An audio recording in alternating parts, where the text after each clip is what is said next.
এই শুনছো যে পরের বাপ মা ঠ্যাংকি ভাই তোমাকে তো বেসাবরিটা ভালো লজ্জা করে না? আজকে কোনে ওয়াদা করবা বলে বাপ মা আমরা ভালো দিন না, বাপ মা দূরে রেখে শ্বশুর শ্বশুরের বুকে রাখবা।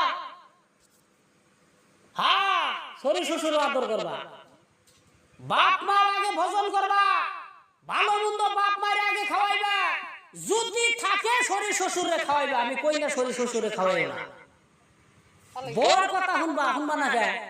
বোর 10টা কথা কইব, রিসার্চ করবা কোন কথাটা নেওয়া যায় সেই কথাটা নিবে, বাদ বাকি কথা নেওয়া যাব না। নিবা না?